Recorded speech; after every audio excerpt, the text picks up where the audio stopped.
Welcome to our present state versus history on Spreaker. Here we are focused on the current events of our culture through the principles of our history, trying to make sense of the culture and the mindset of today. I am your host, Ray Mayfield. Okay, folks, here we are again, back on the pod. Running way behind today. It's January the 14th, 2024. Wow, can you believe it or not? And let's see, a little tidbit out there right now. It is 0 degrees. No, it's -1 degrees, and it feels like -1. So the winds finally quit blowing. Earlier it said it felt like 13 below. Had the power go out today. Been one of them good old days. Things have just kind of drug in behind a little further and further. So it's a little bit later. Hope you're warm where you are. I'm going to talk to you a little bit today. Just keep going on with what we were talking about on the last podcast. We were dealing with the power to declare war and the war powers. And I don't believe it was coincidental. You know, I believe that Spirit of God gives me direction in these things. So today I seen a headline where the mafia media is trying to put its propaganda out there that, there's a growing concern of people, if President Trump gets elected again, that he's going to be like a dictator and take control of the military, trying to scare everybody. So I'm going to deal a little bit with that today on this podcast. I'd like to thank you for your support. We're just getting ready, almost down to just a few minor details to be able to move into the other room and start working on getting some video going. Appreciate your patience, and anybody who wants to vote and check it out at thetruegospelchurch.org. We have our website there with many links to University of Christian Studies and Seminaries, the National Center for Constitutional Studies, I guess. There's a link there for MikeNew.com, the Ballad of Michael New. Get some information there dealing with the United Nations aspects of things in our country. All kinds of information and links to some constitutional sources there. Educational sources, and of course a donate link where you can help us out financially.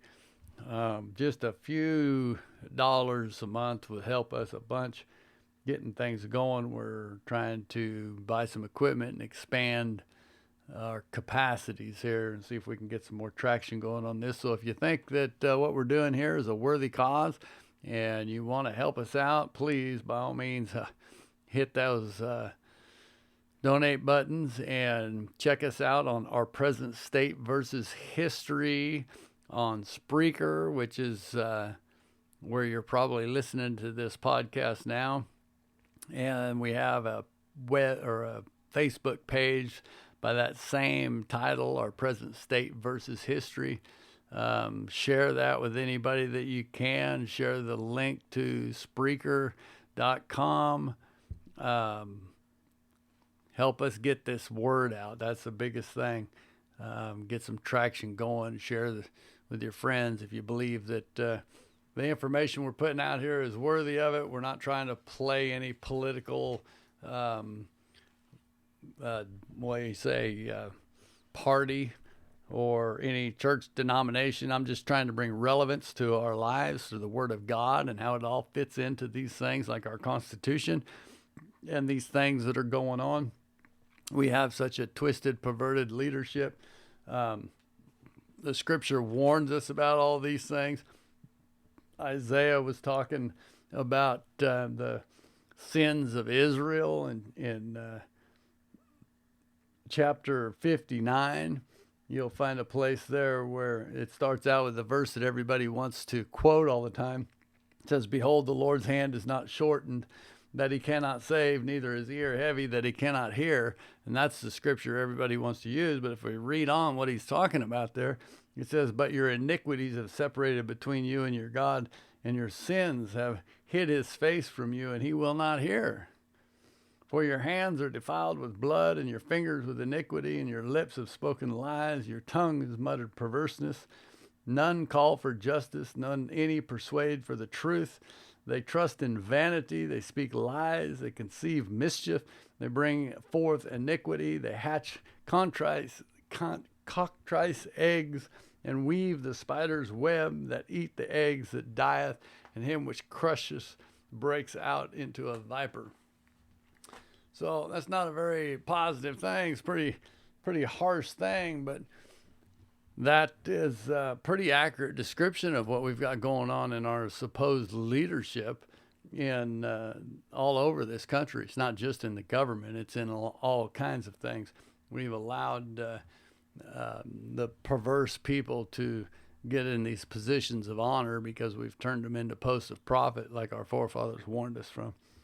So anyway, at the last podcast, we were talking about Section 8 of the Constitution, Article 1, Section 8, and talking about the power to declare war.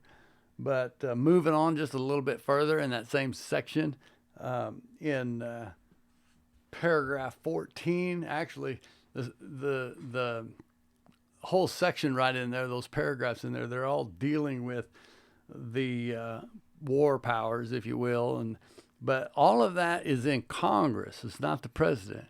It's like we talked about in the last podcast. The president of the United States, he does not have the power to declare war or wage war.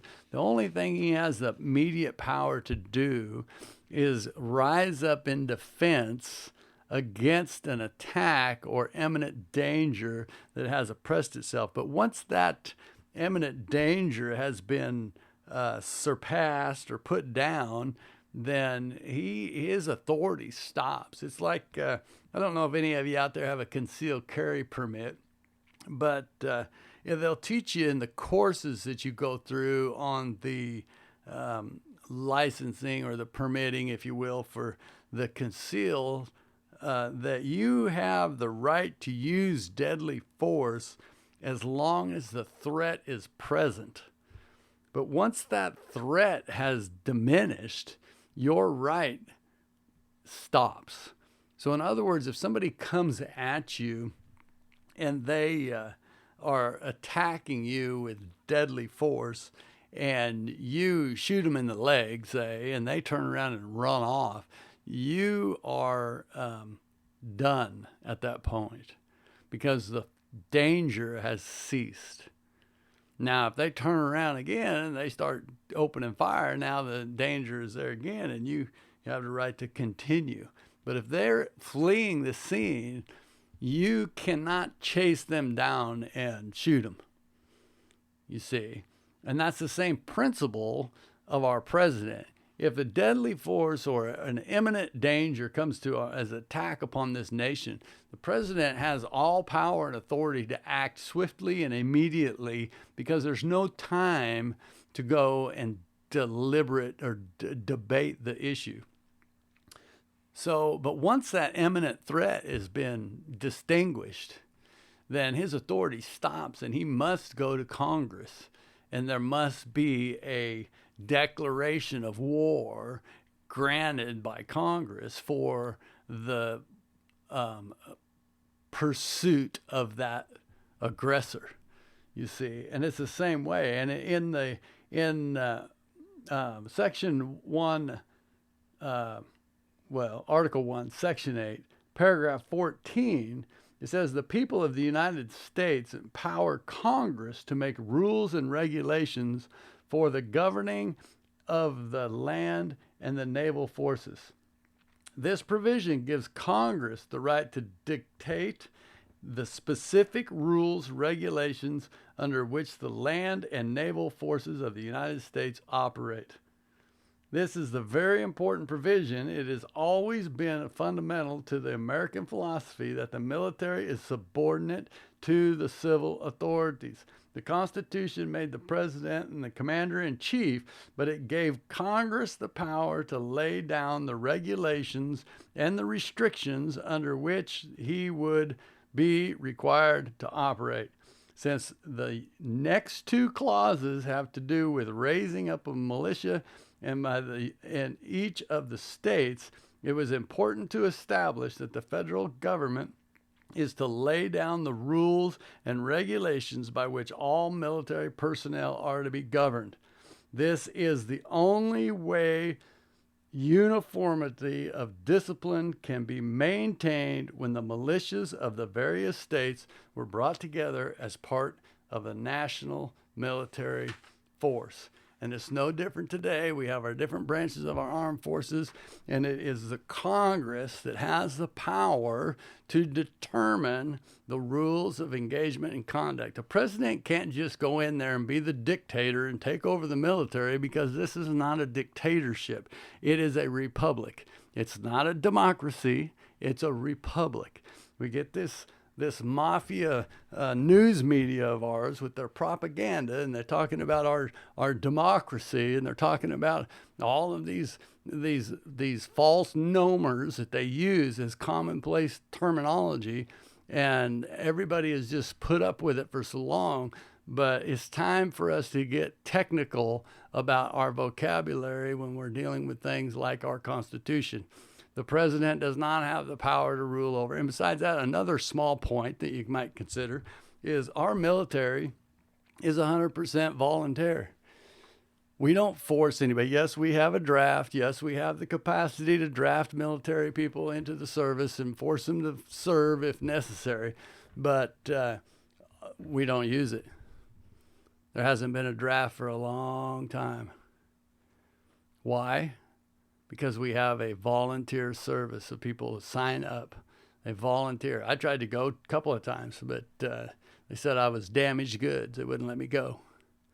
So we have plenty of people who are willing to volunteer their service, or they wouldn't cull people out that had minor medical things that they thought might become a liability at some point down the road. Now in the draft, they don't care. It don't matter. You're going to, the liability, and the need, got to weigh them out there. But that's another issue altogether. The point is, I don't care if it's a president we have now, or if it's a president we have coming in the future, or if it's a president we've had in the past. None of them have the power to be dictator over the presidential, the military powers. I'll get it out. And be the dictator over him. Yes, he is the commander-in-chief, and yes, when war powers are initiated, there is a chain of command there, and he is the head commander. But the rules of engagement, the way things are operated, those decisions are made by Congress and Congress alone. And it takes a combined majority for things to be passed and declared to be so. So there's no chance of the president of the United States now can declare martial law. Well, they can't just do that. Martial law can be declared, but there's a process that has to go through. The president doesn't just go strike his gavel and say, I'm declaring martial law and take over. If that was the case, we would never get rid of a president if they decided they didn't want to leave office. If that was the case, whenever this deal with Trump went down like it did at the end of his office, if he was trying to do what they've accused him of trying to do, all he would have to do is say, well, we'll just declare martial law and we'll just take over the office. But he didn't, did he? Because he couldn't. Because that whole thing was a scam. It's still a sham, the things that's going on. And I'm not going to get off on all that because it ain't right. The principles behind what's going on in those civil cases versus some of the criminal things that's going on the other side of the aisle, it's almost repulsive to the double standard that's going on in our legal system, in our governmental system, all the way across the board. Doesn't matter who it is. If there was any president that I would be concerned about trying to rule with an iron thumb through the military, it would be the president we have now, because not because of his personal things, but because of the party that he represents. Because the history shows that they're the ones that would be more apt to force the American people to do something that they were unwilling to do than any Republican would. You look at the history of things, and I know there's some of you out there listening to me, or your blood's probably boiling right now, but you need to go back and look at the facts of history and quit listening to the rhetoric that you've been told. We've got these people out here trying to say that the Democrats and the Republicans just switched horses, in the last, generation or so, that what the Democrats stand for today used to be the Republican Party. Well, that's not true either. If you look at history, the Democrats have always been involved in the things that they've been involved in, like the secret organizations and agencies and the oppressive behavior behind the curtains. And it's always been a peanut and shell game with the Democratic Party, giving the masses what they think they want to hear and telling them what they think they want to see. And it goes all the way back to that 1900 generation I'm always talking about with our Constitution. We got the 16th Amendment and the 17th Amendment, both that were ratified, by that same generation. In fact, just within a few months of each other. Let me flip over there to that right quick. 1913, they were ratified. Let's see, the 16th Amendment was ratified in February 3rd of 1913, and the 17th Amendment was ratified in April 8th of 1913. And that 1913 generation that was in charge, that made these amendments to our Constitution, these are a large reason why we have the mess that we have today.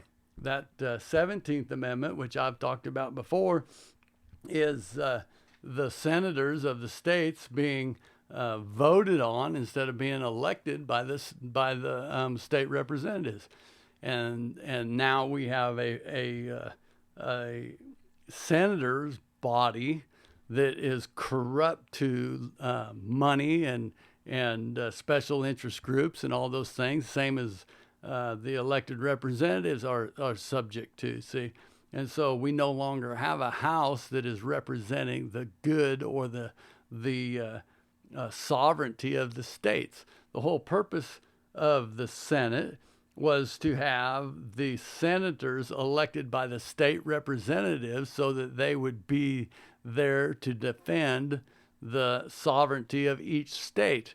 And then they were appointed for 6 years, and then at the end of each of the appointment terms, their appointment was revisited by the state legislators, and then they were either reappointed or they were removed. There was a different appointment made. So they weren't in there forever, but they would have been, the senators, most senators would have been, their offices turned over every 6 or 12 years.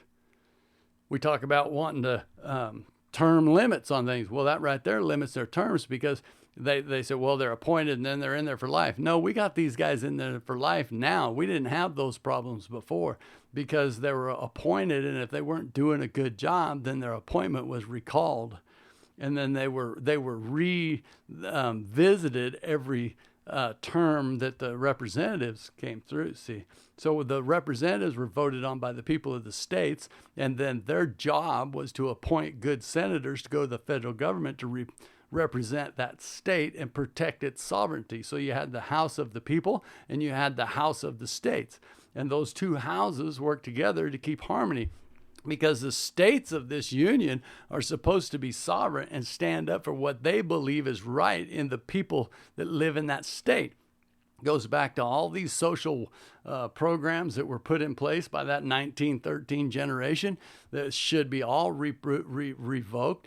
The 17th Amendment needs to be taken on. It needs to be restored back to the way it was. It needs to be appealed. The 16th Amendment, which is Congress given the power to tax income. There was no income tax until 1913, and this nation was the wealthiest, fastest growing nation on earth had ever seen, and income was not taxed. Now, can you get a hold of that? But they convinced the people, because they just listened to what they were told, that, oh, we need to do these things.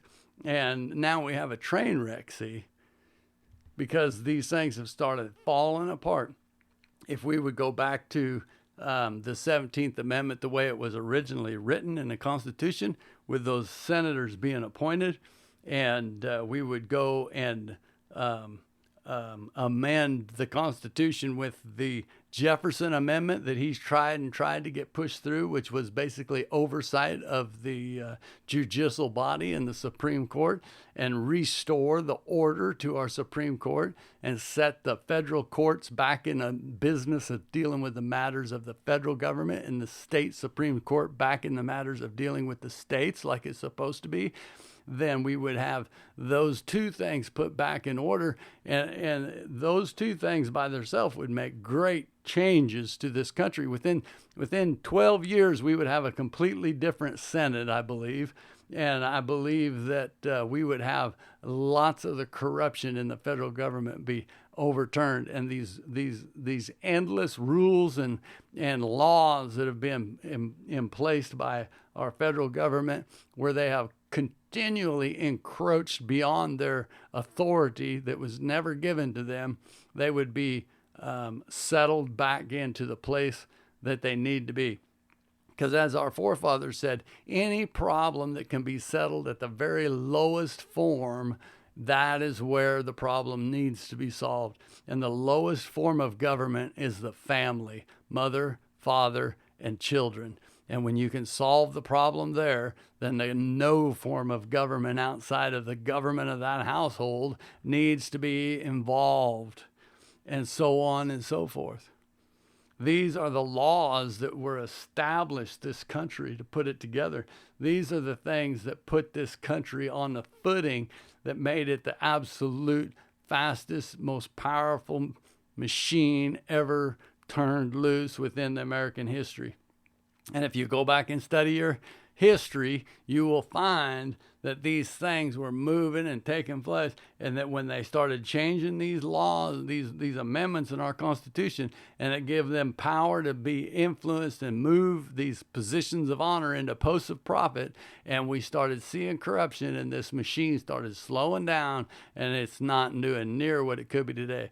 We got a glimpse. They can say whatever they want about Donald Trump, but when that man was in office, he's a businessman, and when he started loosening the regulations and getting the federal government out of what was going on in this country started taking off again, and it didn't take long. And there was prosperity going on. The big machines of free enterprise were moving, and the liberals and those people that are controlling all that money, they didn't like it. They wanted that stopped, and so they pulled the stops, and they got it done, didn't they? They used this so-called pandemic that was a made-up, man-made nonsense that brought forth. You go back and look at history now, because all that's history now. You go back and you look at the total deaths and the total things, and you compare them down through history with people that die, every year because of flus and diseases and different things. And you're going to be amazed at the numbers that you see, because it was not what they made everybody think it was. But boy, everybody just followed suit and ran along with it, didn't they? Everybody just took cover and dodged down. One thing they taught me through that pandemic, so-called pandemic, is how fast they can alienate somebody like me from their own society, within their own communities, just by one simple little thing, a mask.